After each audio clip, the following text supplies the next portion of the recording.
Hello, we'll continue with Act 4, Scene 2. Brutus and Cassius are speaking. Cassius says, Pindarus, bid our commanders lead their charges off a little from this ground. So, what Brutus has just told Cassius is that they should not quarrel in front of their armies. Let them retire to the tents, and there they will speak at length about what's on their minds with each other. And Brutus will listen to Cassius patiently. Um, and then, so Cassius tells his servant Pindarus to tell his commanders, that is, the commanders of Cassius's army, to lead the armies further off and make space for them. These Brutus and Cassius. Brutus, Lucius, do you the like, and let no man come to our tent till we have done a conference. So Brutus tells his servant Lucius to tell his armies to move further off, and he instructs Lucius not to let any man come near their tent till Cassius and Brutus have finished their conference. Let Lucilius and Titinius guard our door. All but Brutus and Cassius exit. So now we're on scene 3, Cassius. In, Now they're in the tent, the two generals are in the tent, and they're having a conference. Cassius, that you have wronged me doth appear in this. You have condemned and noted Lucius Pella for taking bribes here of the Sardians, wherein my letters praying on his side because I knew the man was slighted off.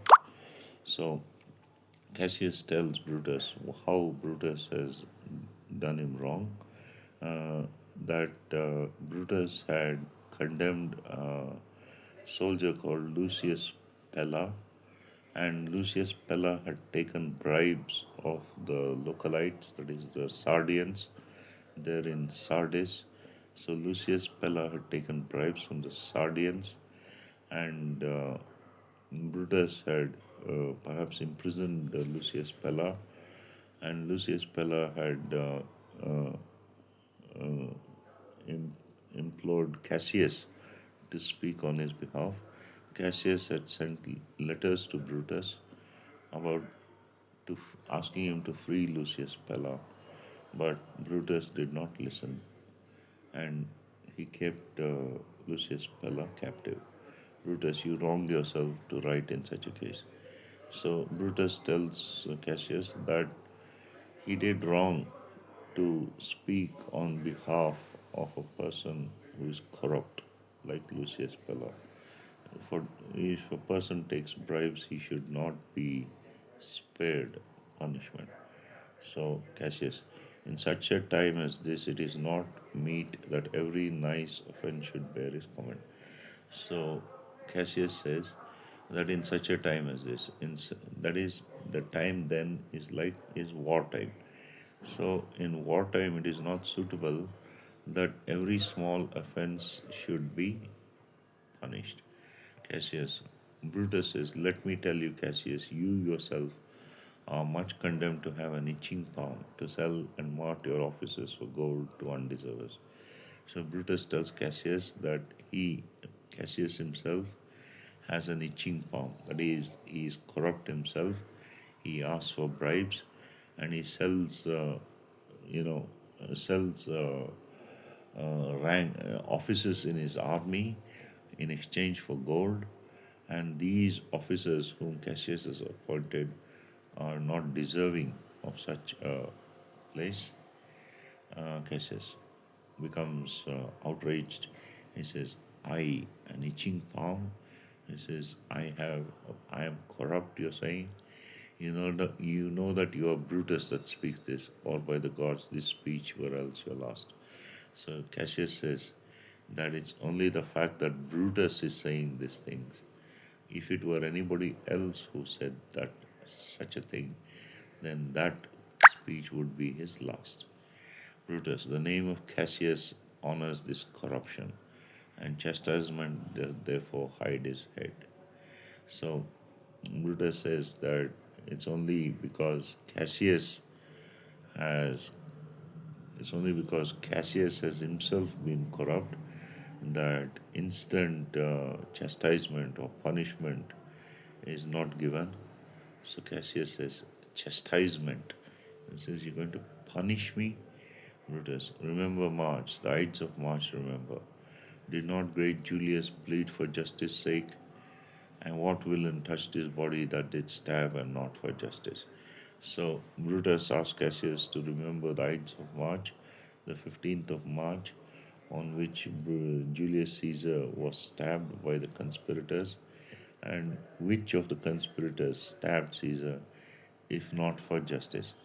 So, if they have assassinated Julius Caesar himself for the sake of justice, how can they afford to be corrupt in battle?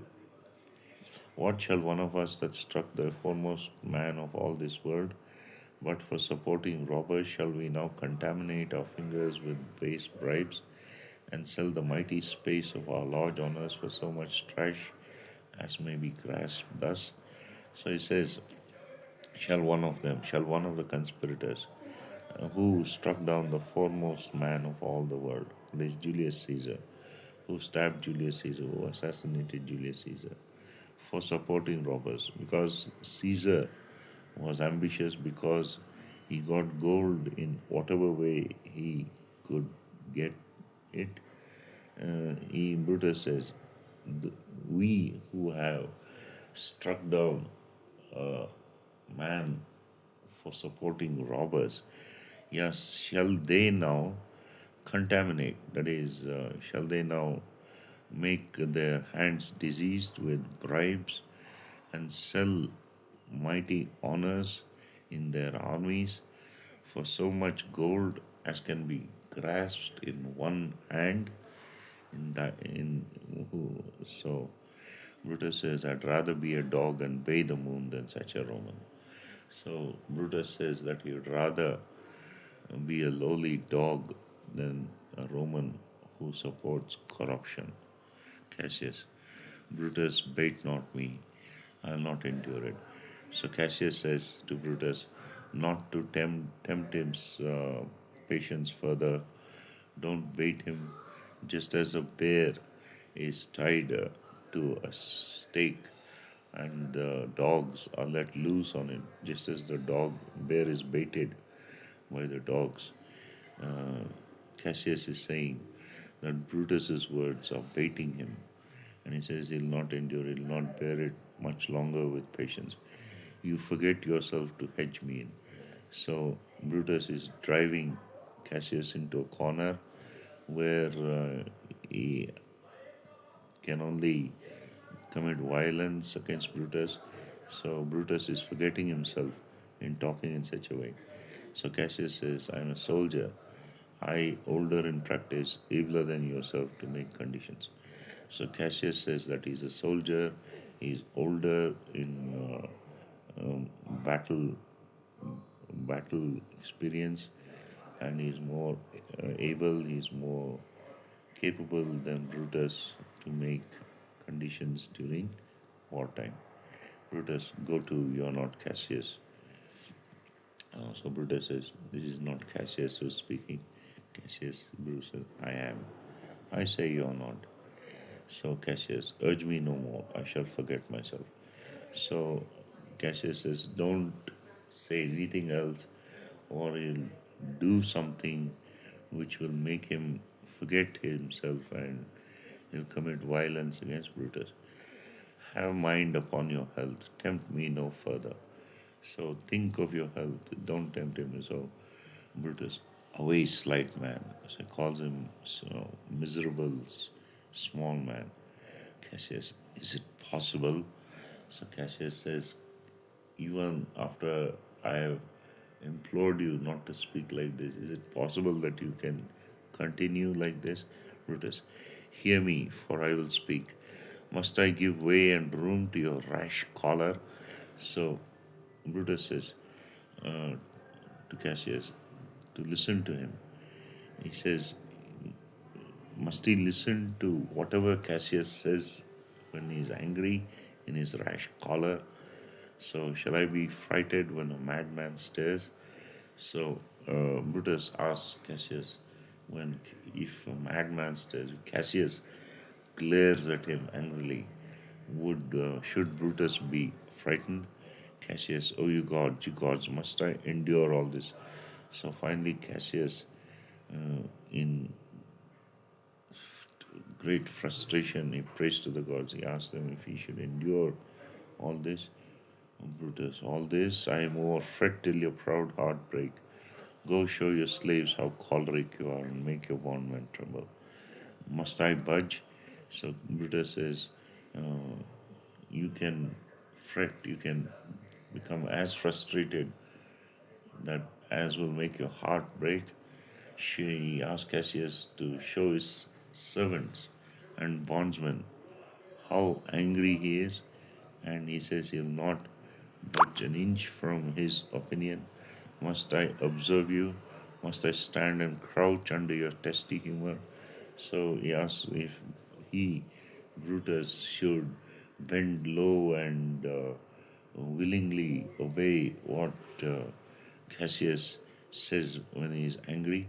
By the gods, you shall digest the venom of your spleen, though it do split you. So Brutus says, whatever anger is doing to your constitution, if your anger is making your blood boil, you shall digest that venom, you shall digest that poison till it splits you. For from this day forth, I'll use you for my mirth, yea, for my laughter when you are waspish. So Brutus says that he will use Cassius as a clown. When Cassius becomes angry, he will bait Cassius, he will make Cassius more and more angry. He will make Cassius his joke, a joke that he's playing. So Cassius finally he can say no. Is it come to this? So he says, once we were close, once we had formed an alliance, we have formed armies, we have uh, done so many great things, and now has it come to this? Brutus says, you say you're a better soldier. Let it appear so. Make your wanting true, and it shall please me well.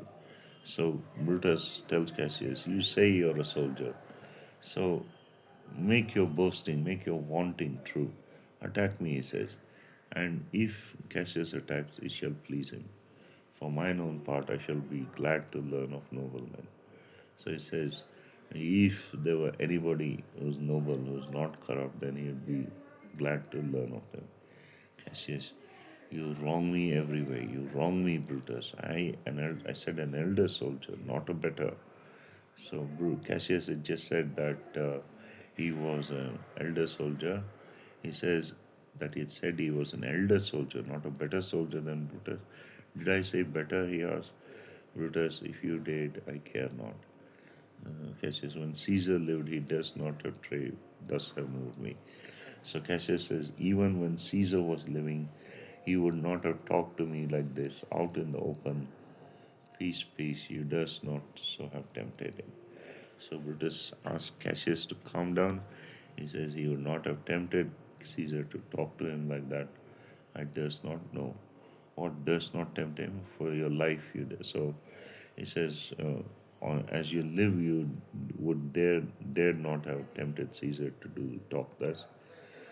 So Cassius, do not presume too much upon my love. I may do that I shall be sorry for. So Cassius says, you're presuming too much upon my friendliness. He says he'll do something that he'll be sorry for. Brutus, you have done that you should be sorry for. There is no terror, Cassius, in your threats. For I am so armed, so strong in honesty that they pass me by as the idle wind, which I respect not. So Brutus says that in Cassius's threats, there's no terror, there's nothing to be afraid of. So because Brutus is so honest that all Cassius's threats pass him by as the wind which Brutus does not respect.